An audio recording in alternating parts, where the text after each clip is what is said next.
this Advent season, they asked me to let you know that the play will begin in approximately 5 minutes, and the title of the play is Mourning Has Broken. So welcome and enjoy. Thank you. Grace, for a few moments. I want to welcome you to Mourning Has Broken, an interactive play. It's in 3 acts. And interactive means you have a part in it. So I need 3 volunteers right now to take the place on one of the mats. Just jump right in there, and the angels are going to come and take you away very shortly and take you straight to heaven. Okay? So 3 volunteers. Thank you. And then I want to tell you about your part in the 3rd act. In the 3rd act finale. Does everyone have a program? Okay. In the 3rd act finale, I'm going to sing the song that I sang a couple of weeks ago, and you're going to give me a response. The song is, "Who will be a fence around my brothers? Who will be a fence around my sisters? Who will be a fence around the children, etc." And if you agree and the Spirit moves you, you sing, "I will be a fence," and then you will join the angels and the others who are around the circle that is being formed here. That's at the end. I'm going to sing "Who will be a fence" in the beginning.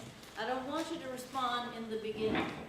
But at the end, in Act 3, I want you to respond. Is that okay? Yeah. All right, so you want to practice a little bit? Who will be a fence?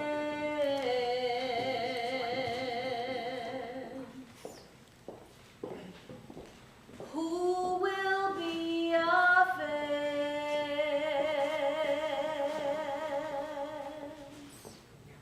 Who will be a fence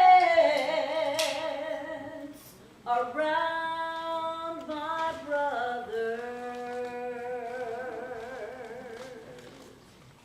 Who will be a fence? Who will be a fence? I will be a fence. I will be a fence. Okay, but not all at once, because we want raggedy harmony.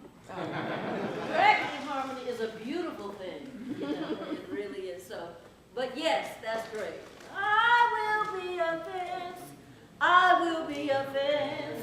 I will be a fence around my sister, etc.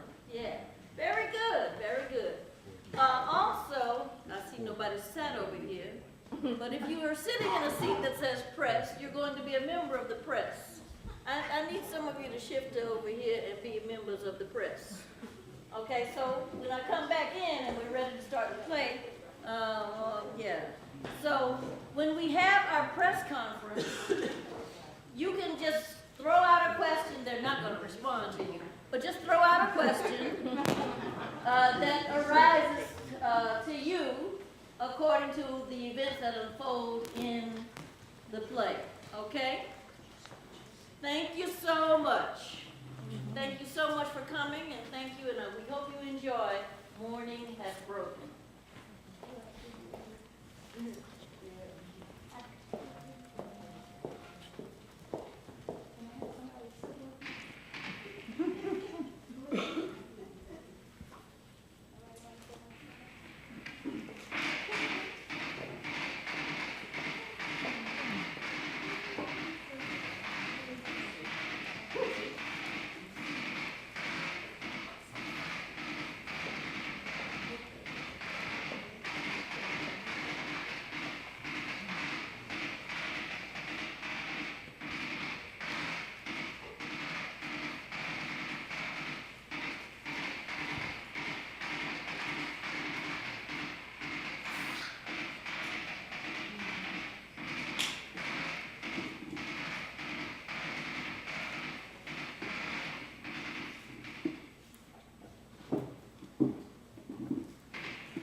I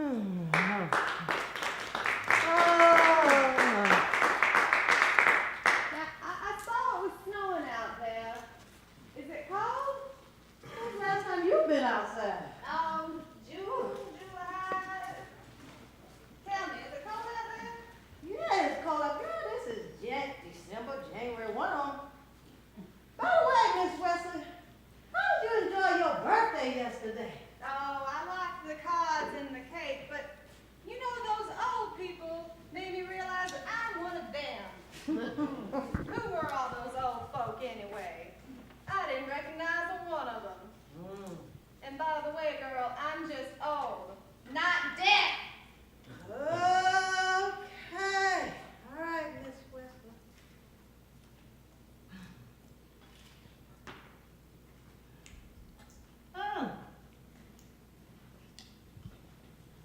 Miss Wesley. How do I look for a honey? You look good, Miss Wesley, for a girl your age. Hold it, don't go nowhere now. Oh, that's you look good, girl. Look at God. For a girl your age. Woo. Oh, that's right. You're new. What's your name again? What? Hold on. I told you hold on now. My name is Shaquita. Oh, that's right. Chicky. Shaquita! Oh, let me help you there.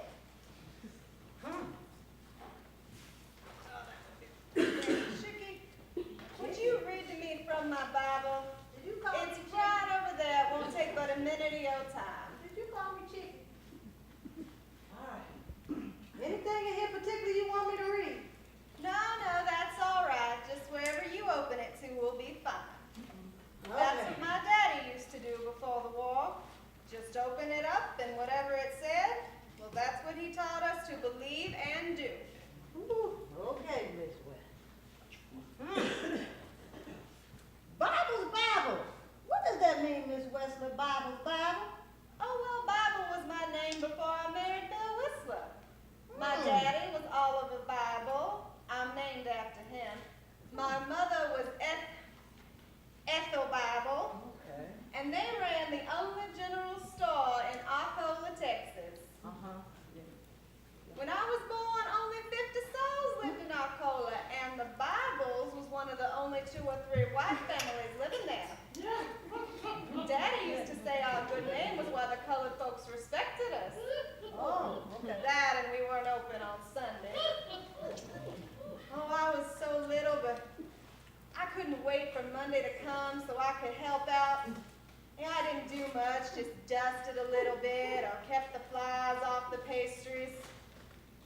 Oh, I used to love to eat pickles out the barrel, and Mama would sneak me pieces of penny candy because, you know, Daddy didn't like us eating pickles or candy. Said pickles was bad for our breath and candy was bad for our teeth. He used to say, "Y'all never find a husband like that." What did he know?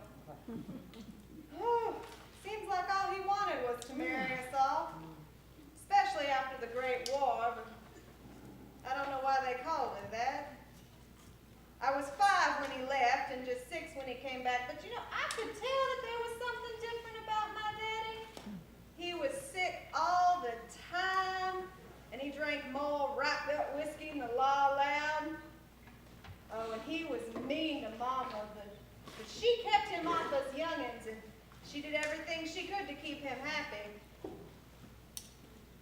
You know, I'm near 100.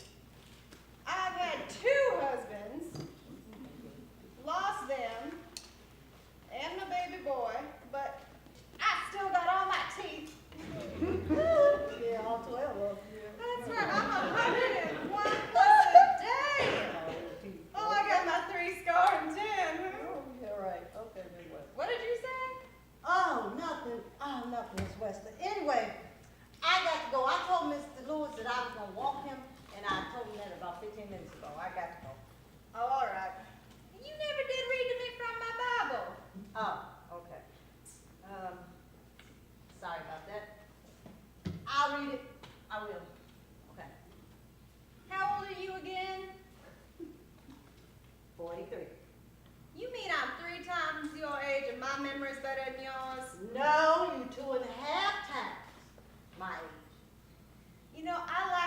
verse that says, "Be still here and we know go. that I am God." Oh, Miss Wesley, here we go. Jesus wept. Yeah. See, you didn't need me to read it. did Though I? I walk through the valley of the shadow Here we of go. death. Good morning, Miss West. Oh, I'm glad You must be hungry after your morning walk. Would you like me to pull your orange? You know, I already had breakfast and then I had a piece of cake left over from yesterday, so I'm not really that hungry, but you know, if you could get me some sherry, I would be much obliged. You know I need it for medicinal purposes. Okay, since it's your birthday, I'll get you some cherry from the director's private stash. But you have to promise me that you'll eat everything on your lunch tray when that time comes. Shaquita, you should come with me to the break room. We need to see something on the TV. What? What? Come on.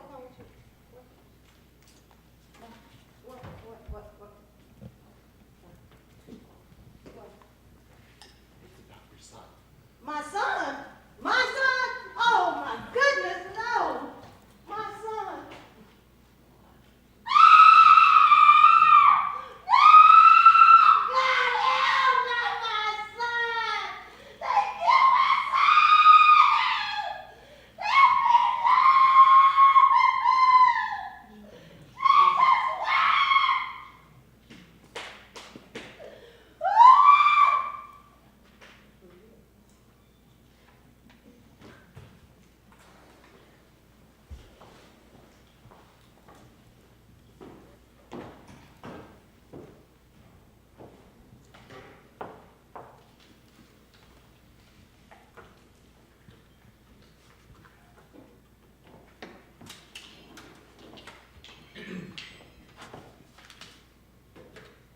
Jim Krause.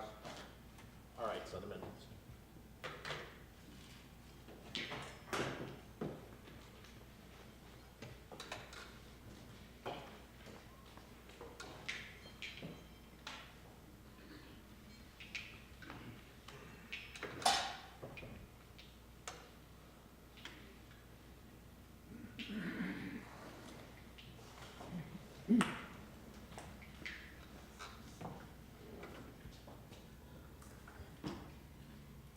Hey, Doc. What you got for me? Got some bad news and some more. Bad news. All right.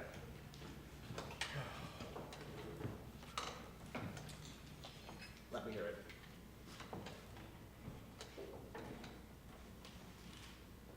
Mind you, this is preliminary. You can always stress that to the meeting. Not that it'll do any good. Anyway, here's what I got so far. This is the preliminary autopsy report of James Whitney, MD, medical examiner, City of Chicago, Cook County, State of Illinois, concerning the shooting deaths of Trayvon Crawford and Michael Garner on December 3rd, 2014 at or around 6 a.m. in a police action duly authorized by warrant BS 17634 and executed by officers Field. Doc, since this is preliminary, strike the warrant number and leave my man's name out of it now, okay? Let's just leave the word execution out of it also. Just the facts, let's just stick to the facts. Well, the facts aren't pretty. I'll set up the scenario for you. According to the CSI report, in Section C, Paragraph 1, the subjects were sitting in a white SUV in the driveway of the property named in and included in the parameters of the warrant. Trayvon Crawford, age 19, was sitting in the driver's seat. And Michael Garner, age 20, was sitting in the front passenger seat. Okay, I understand, but let's not call them subjects. How about men? Men were sitting. Okay, there we go. Okay, that sounds better? Better. Let's see, where was it? Trayvon Crawford, age 19, was sitting in the driver's seat. The window was partly down. A total of 8 bullets, type and caliber to be determined, but it looks like a standard issue 9mm Glock. struck some part of his body, including one that severed digitus 4 and digitus 5, or the ring and pinky finger of his left hand. One that shattered his left tibia. One glanced off the right side of his mandible, or lower jawbone. 2 struck his left thigh, and 2 struck the right side of the condylar joint, where the femur joins the knee. None of these were fatal. Judging from the size of the wounds and the amount and patterns of exsanguination, the fatal shot was 6 millimeters left of center. So he was facing the officer? Yes, he was shot from several angles by 2 or more officers. From the rear or on either side of the car. But he would have been facing the officer who shot him fatally. Death was instantaneous. Shall I go on? Give me a minute. This is unbelievable.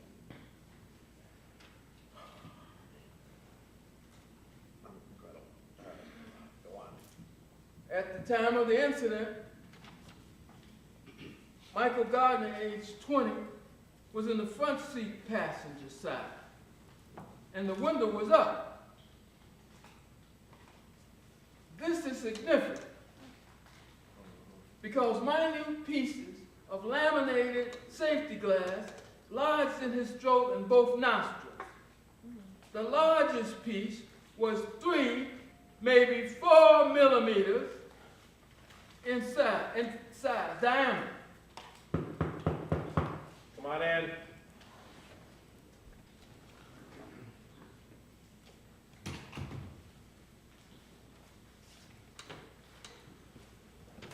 Mark Bradley from Public Relations. Although we are still waiting on ballistics to confirm this information, which officers struck the men, we can say confidently that Mr. Gardner was struck a total of 14 times as a result of crossfire and incurred wounds similar to those of Mr. Crawford. But again, judging from the amount of exsanguination, the fatal shot was to his external carotid artery. Death in these instances likewise would have been immediate, meaning, if not instantaneous, within 3 or 4 minutes. As of this writing, none of the autopsies are complete. Are you all right?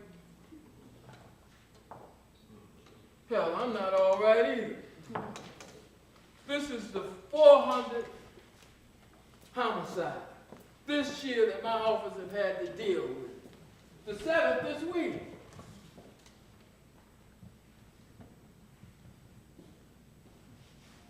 We're working around the clock.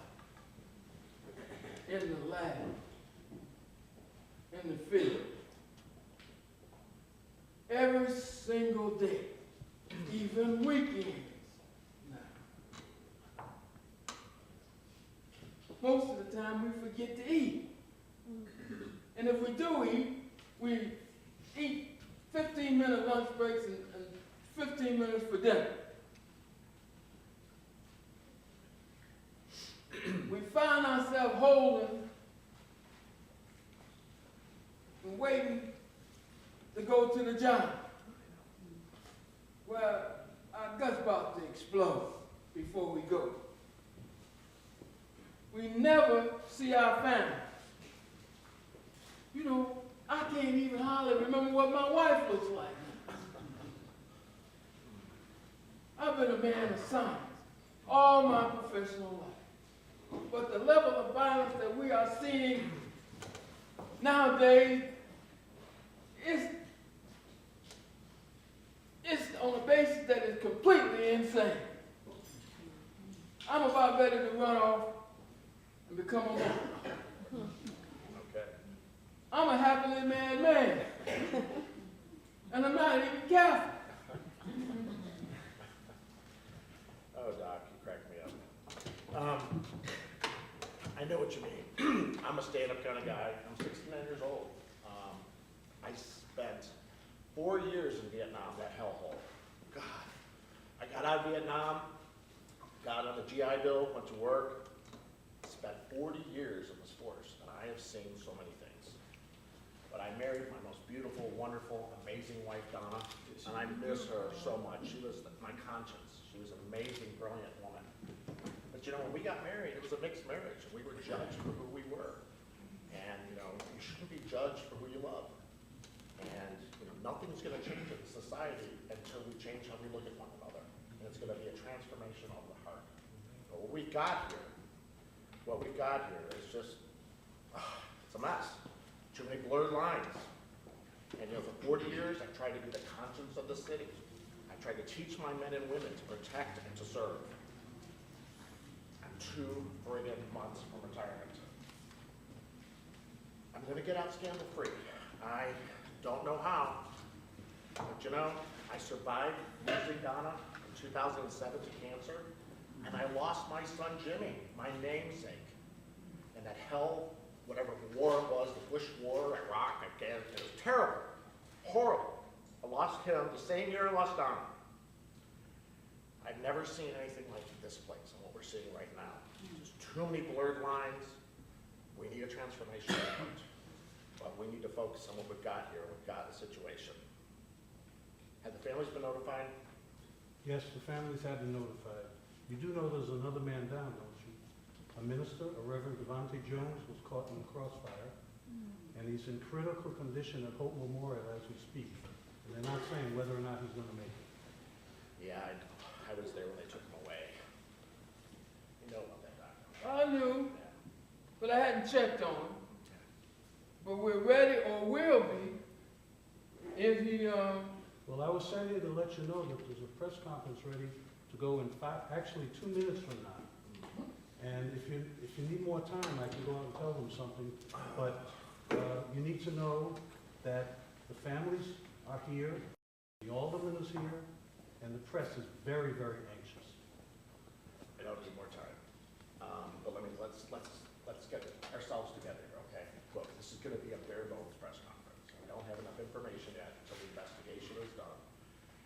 So you go out, introduce us, give our condolences to the families and to those on behalf of the mayor and the city, and then introduce me.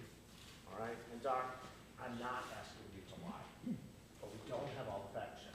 The investigation has been done. We don't want another prison on our hands. So just give them the relevant facts of the situation, and once we have all the information, we can come back and give them the truth. The truth. Am I clear? clear. Let's go.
We're standing live outside Daly Plaza in downtown Chicago, where moments from now, the police superintendent, Jim Krause, will give a press conference addressing this morning's pre-dawn commando-style raid that happened on the city's southwest side.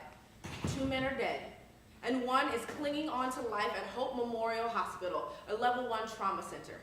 Details are sketchy, but what we do know is that the names of the 2 slain men are Trayvon Crawford and Michael Garner.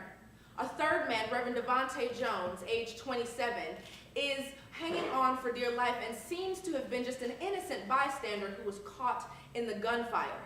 The families of the victims are here, and a crowd is gaining momentum here outside of Daley Plaza. Oh, wait.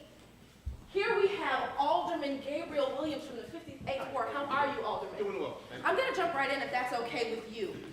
In light of the recent death of Michael Brown and several other young black men with police involved and increased police scrutiny, what do you think the superintendent is going to say? What can he say to these families who are gathered here for answers to the questions, why? Why this? Why now? This police action that ended disastrously for the young men who died.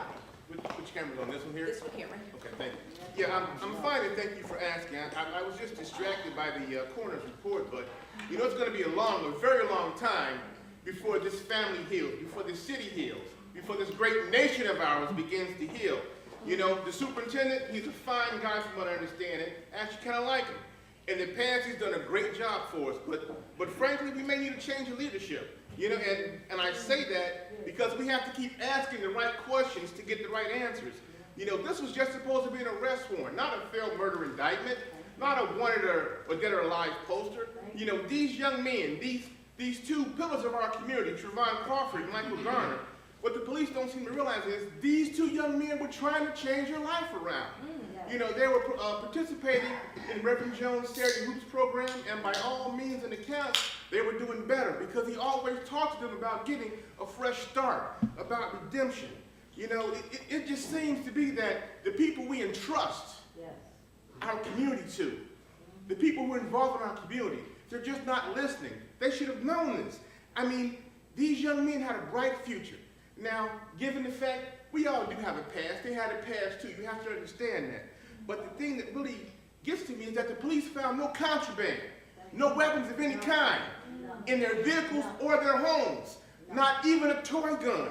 How can this be? Why is it that they have to come into our community with all these SWAT tactics and all these big old armored personnel carriers and practice this relentless use of firepower in our community? I mean, they endanger not just the community, but innocent people. All of us have a chance and a right to participate in this process. You know, in our neighborhoods, did they know that these young men had wives and girlfriends, children who wanted to see them live, even if they were behind bars? That's an astonishing revelation. Are you saying that the families of these young men were home at the time of the raid and witnessed what occurred? What I'm saying is, these children witnessed what happened, and they're going to have to live with this forever. Alderman, I'm sorry, I have to cut you off. We're about to start. Superintendent.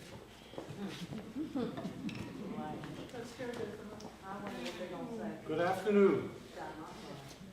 I'm Officer Mark Bradley, and I'm here to extend sincerest condolences to the bereaved families on behalf of the mayor, the commissioner, the department, and the entire city of Chicago. At this time, Superintendent Krause will make a statement. Superintendent? Thank you, Officer Bradley. I also would like to extend my condolences to the families of the Crawford and Garner families. This is a tragedy. This is truly a tragedy. And I understand that there was a pastor that was also wounded in this situation, trying to help the city, making a difference, and we need more of that. And the fact that he was wounded just breaks my heart. But I want to appeal to the entire city to remain calm. We need to remain calm, allow the investigation to take place. The city of Chicago is a great city, and it's known to be the city of great, broad shoulders, and that is because we don't rush to judgment. So please give us time to do our investigation, please. I'm going to give you my personal assurances that a full investigation will take place. And once we have the facts, we will give a full report of the truth of what happened. I would like to now introduce Dr. James Whitney, the medical examiner, who will tell us about just his preliminary findings. Dr. Whitney.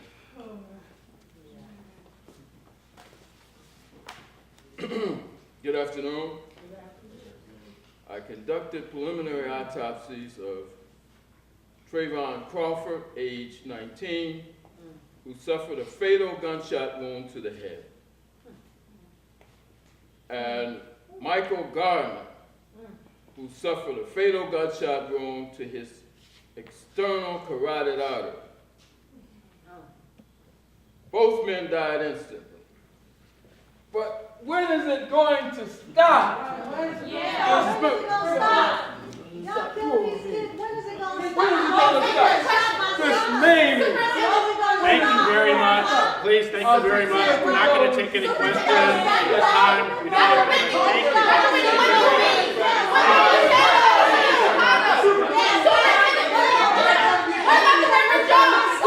He's looking at you right now. I'm out of here. I can't take this. I can't take it. Shot my son. They gonna tell me something. Well, there you have it, Chuck and Sue.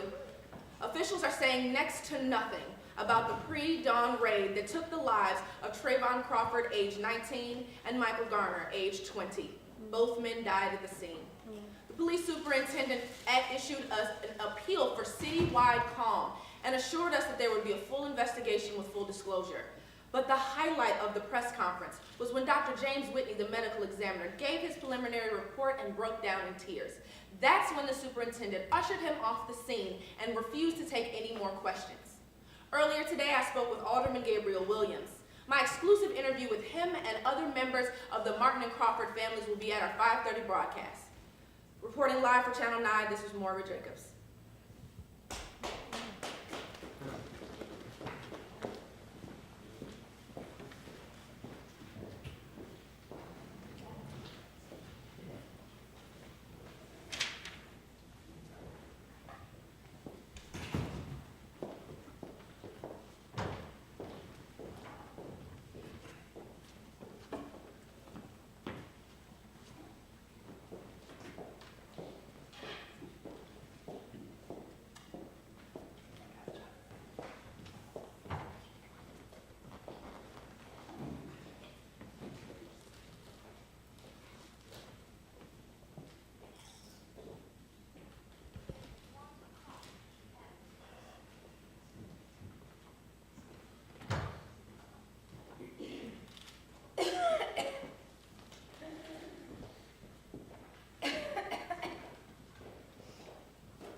And you didn't even mention Dovant at the press conference.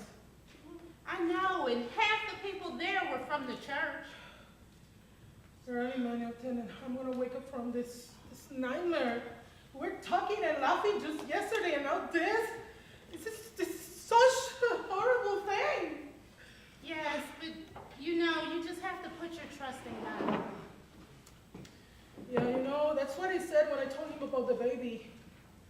Oh, I'm so sorry. I never had a chance to tell you about it. I just found out Saturday. I was talking to the Bante yesterday. And I was giving it some time to decide what I'm gonna do because I... Decide? What are you deciding about? You weren't actually going to get an abortion, were you? Shh. Stop it, Shani. You know I'm 35 and that means more risk for me, right? And I need to think about it because I don't know how the church is going to react to the scandal, because it's going to be a scandal. But if the Bantel was shot, he never shot it. He was so happy. He even gave me a ring. Look. That's beautiful. Oh my God, I think he thought that I couldn't get pregnant, but now I am. Girl, don't worry about what those people think.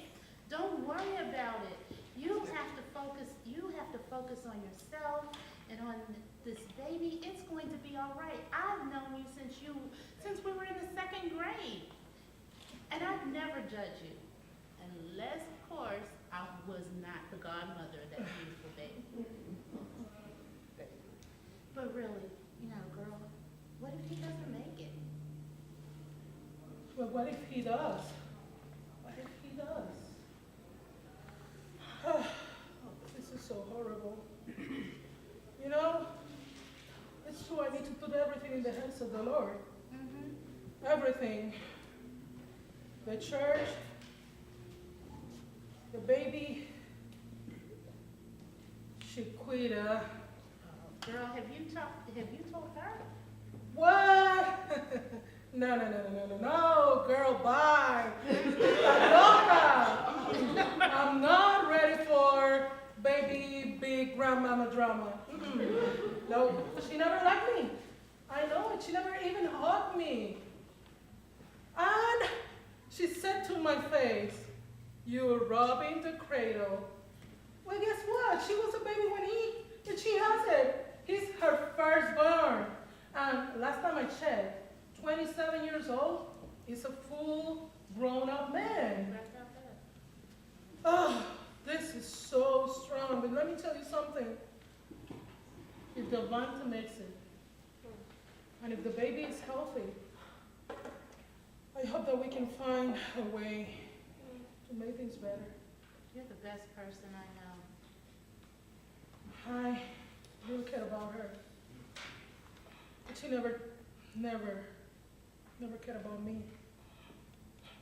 This is my hope. This is the only thing I have.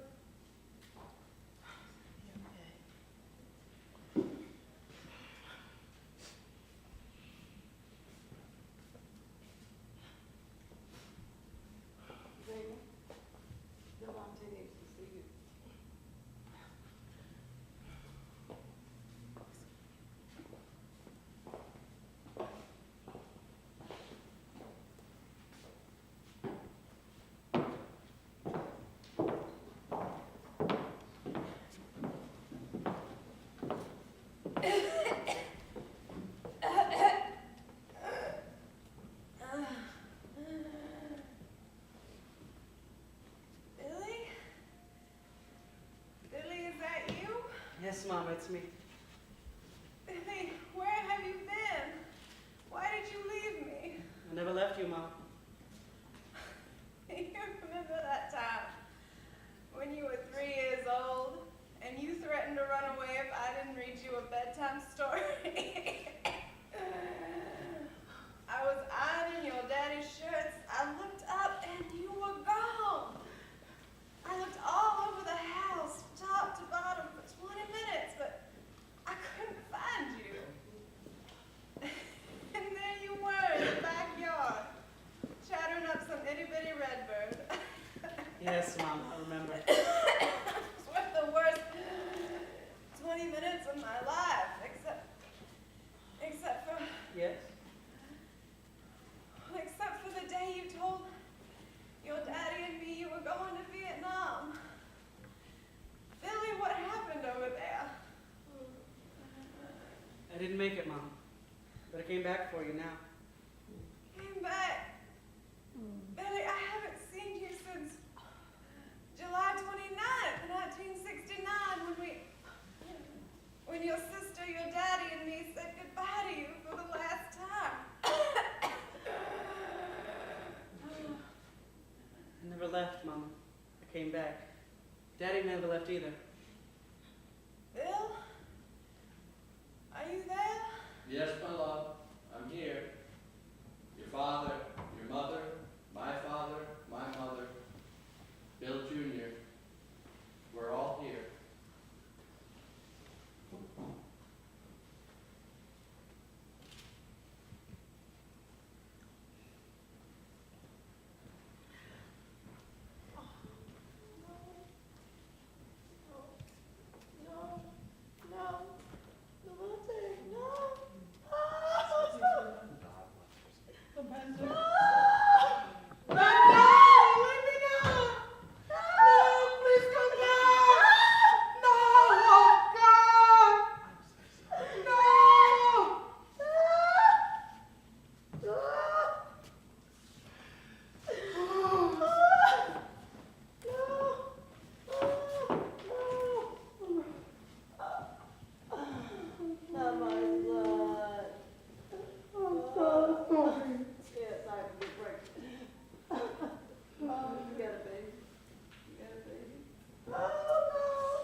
All is well. All is well. You always knew the right thing to say. You're my conscience. That's all. Andy wasn't at her desk, so I just came on in again. I'm sorry. I lost it at the It's fine. press conference. No, I understand completely. But you know as well as I do, that our guys, they blew it. They did. But why are you giving me your letter of resignation now? Why? The families need you. Chicago needs you. I need you. Well, I think about it.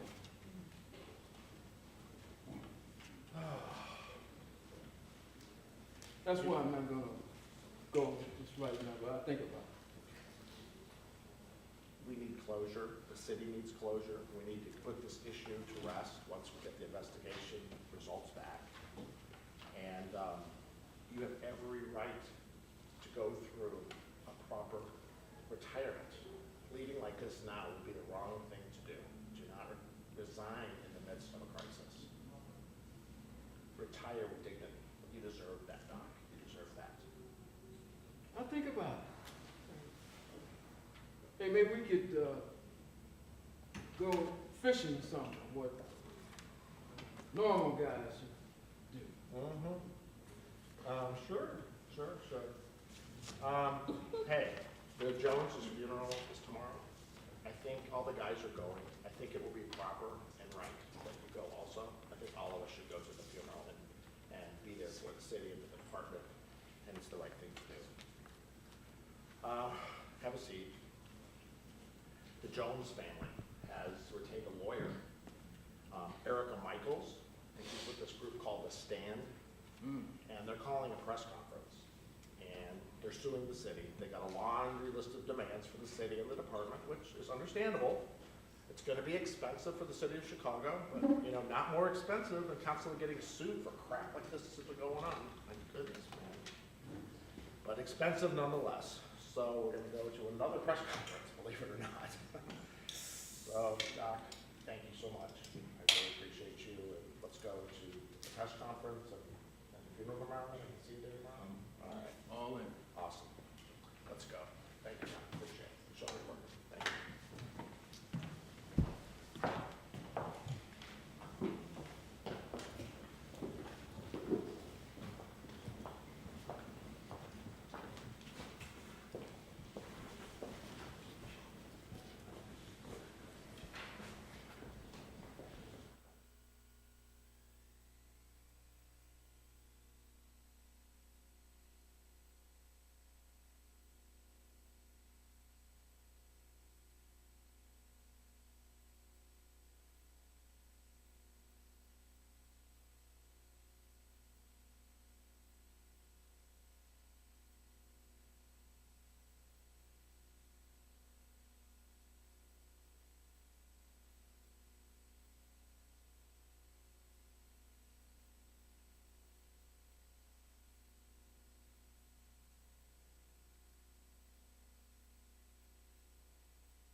Good morning.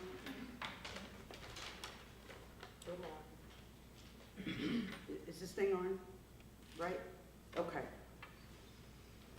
Good afternoon. My name is Erica Michaels, and I'm legal counsel for the family of Reverend Devontae Jones. As you know, Reverend Jones was killed as a result of crossfire during a police action last Saturday that also took the lives of Trayvon Crawford and Michael Garner. The family and friends of Reverend Jones, and indeed those of Mr. Crawford and Mr. Garner, are in deep mourning over the loss. Certainly, Mr. Crawford and Mr. Garner had some history with law enforcement, as young as they were. But to those who loved them, their lives were valuable and had meaning. And Reverend Jones played a vital role in restoring these young men to their rightful selves, to their rightful families, and to their community. At no time during the execution of the warrant or any time thereafter were illegal drugs found, and no weapons were found, both of which the warrant stipulated. Neither in the car in which Mr. Crawford and Mr. Garner sat, nor in the house they shared with their families, including the mother of Mr. Crawford and Mr. Garner's 2-year-old infant. Reverend Jones was an overnight guest in the home after engaging the young residents in a late-night game of basketball. When the SWAT team converged on the Crawford home, the Jones family maintains, 1, that the Chicago Police Department was criminally negligent in their investigation of the circumstances that presumably justified the issuing of the warrant. 2, that the officers involved acted in wanton and reckless disregard for the life of Reverend Jones and the bystanders. They expressed their profound gratitude that no one else, any innocent bystanders or family members, were physically harmed. 3, that the pursuit of this warrant and others is with prejudice. That is racially motivated. It disproportionately affects the African American and Latino communities in the city of Chicago. Yes, it does. Yes. We need a local, statewide, and national sea change in the way that crime is understood, That's pursued, and punished. Yes, yes. 4, that the city, the police department, and the officers involved must be held accountable. Yes, thank you. Pending a full criminal investigation by the district attorney, the Jones family has filed a civil lawsuit with the circuit court and would like to petition for the following. Yes. 1, that the city of Chicago requires all police officers to wear body-mounted cameras at all times when on duty. Thank you. President Obama has set aside federal funds to allow local law enforcement agencies to purchase body cameras through a matching program. We demand that the city of Chicago participate in this program. Yes. 2, that the city of Chicago provides anti-racism training to its more than 12,000 employees on a quarterly basis. Yes. Yes. 3, that the city of Chicago makes provision for a residential police chaplain in all of its facilities in all 22 districts in order to address the spiritual needs of the policemen and women in their high-stress positions. Amen. Amen. Ironically, this is something Reverend Jones championed in his role as a pastor and as an adjunct professor of ministry at both Chicago Theological Seminary and McCormick Seminary. Yes. Amen. We believe these are reasonable demands, and that granting them is the only way this city can begin again to know justice and know peace. No justice. We acknowledge that we may not achieve what we want, but if we never find the courage to ask for what we want, we are guaranteed that we will never achieve it. That's right. We demand it. Finally, the Jones family would like to solicit your prayers as they face this difficult time of loss and transition. I thank you. No justice! No peace! No justice! No peace! No justice! No peace! No justice! No peace! No justice! No peace! No justice! No peace! No justice! No peace! No justice! No peace! No justice! No peace! No justice! No peace! No justice! No peace! No justice! No peace! No justice! No peace! No justice! No peace!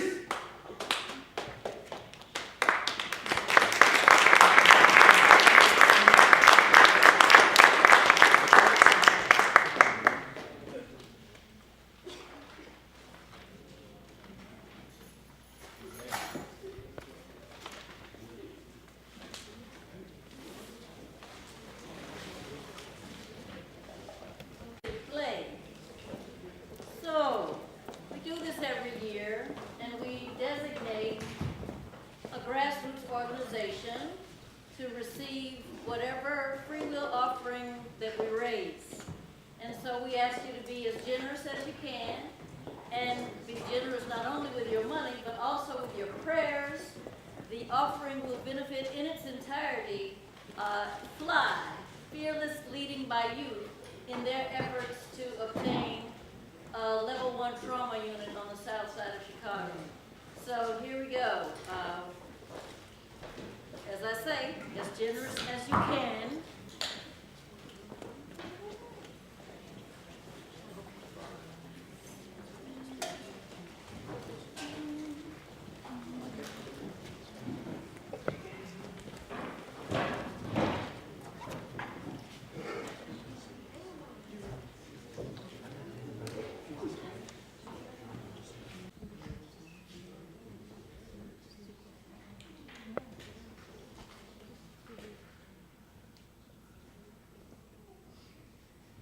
Well, I guess I should say something.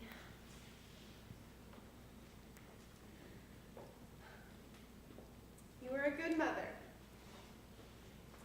Once Daddy died in Normandy, you did everything you could to take care of Billy Jr. and me. You were so sad. I couldn't put my finger on it for the longest time, but I think it was because a part of you died with Billy. I think you loved him more than me. You must have, because he never did come back to me. But I forgave you. And I forgive you now for leaving me again. So goodbye, sweet mother dear. I guess I'll see you when I get there.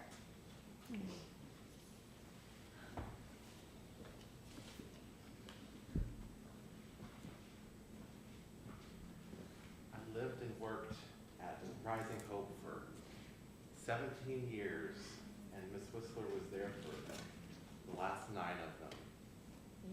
She never complained about anything, but she would not hesitate to give you a piece of her mind. She was so adorable. She was my absolute favorite. The stories she would stop and tell anyone who would listen about Billy Jr. and you. Yes, you, Evelyn. I remember the time she talked about you took Billy Jr. to the circus and tried to sell him off as a clown.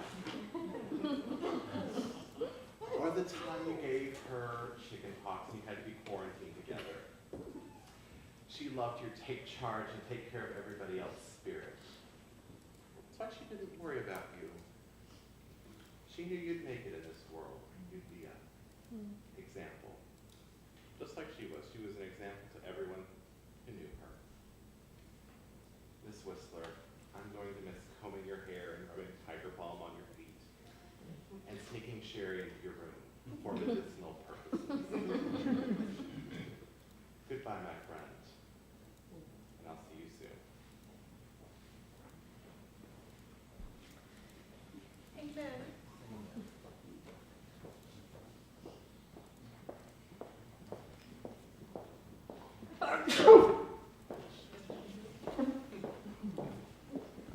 In peace, like a river, had tended thy way. When sorrows like sea billows flow, whatever my life, thou hast me to say,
My son did not deserve to die.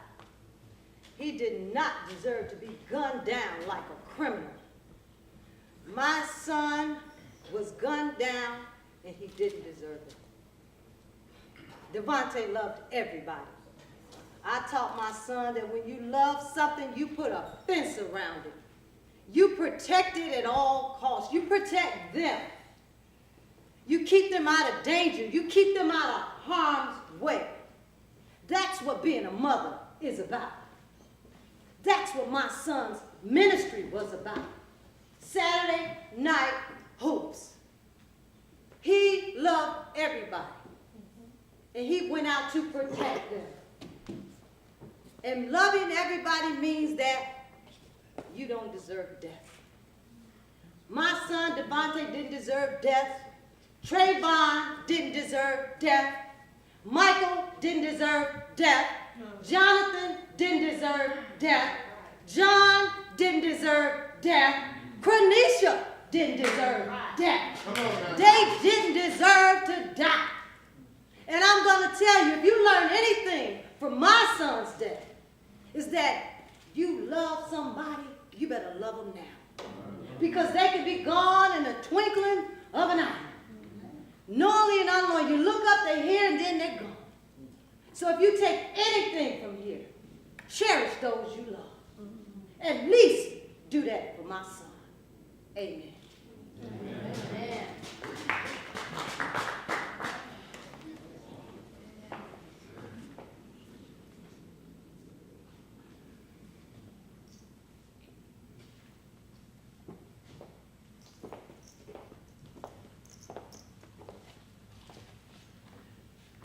Well, it's no secret who Devontae was for me.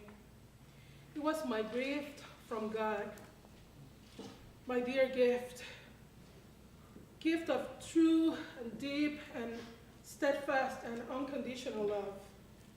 When everybody counted me out, he showed me that I was a woman with price far above rubies and diamonds and pearls. He showed me that I am a child of God.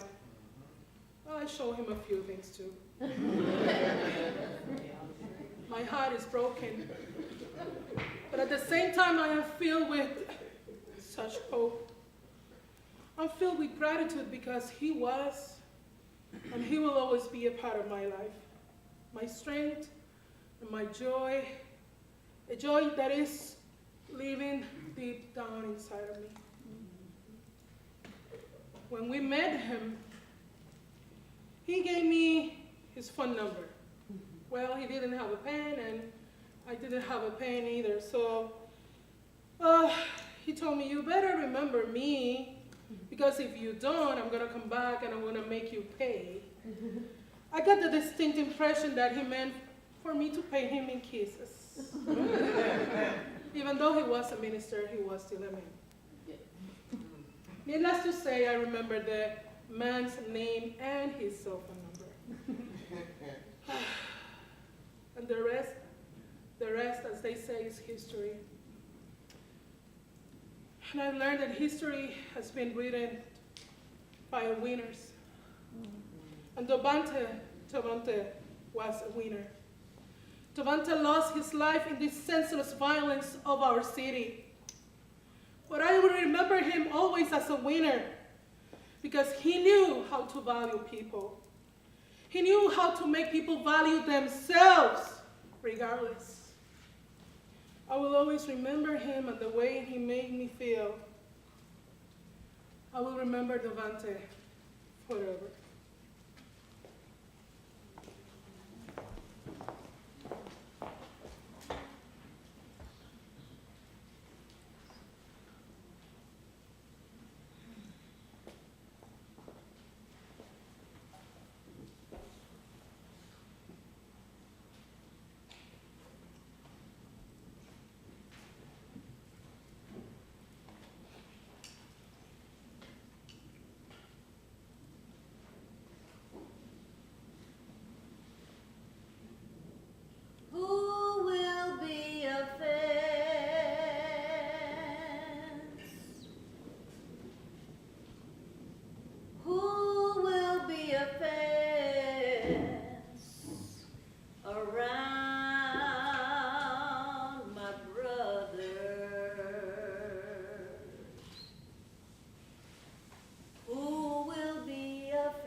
mourning has broken. Amen. Amen.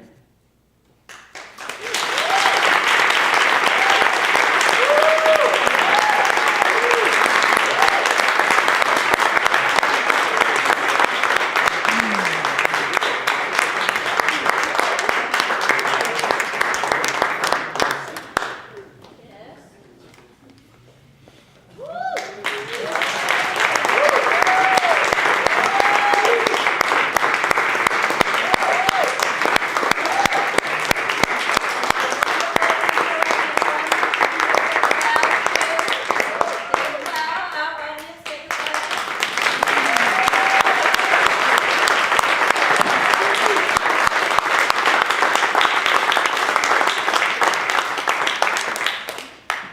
Thank you.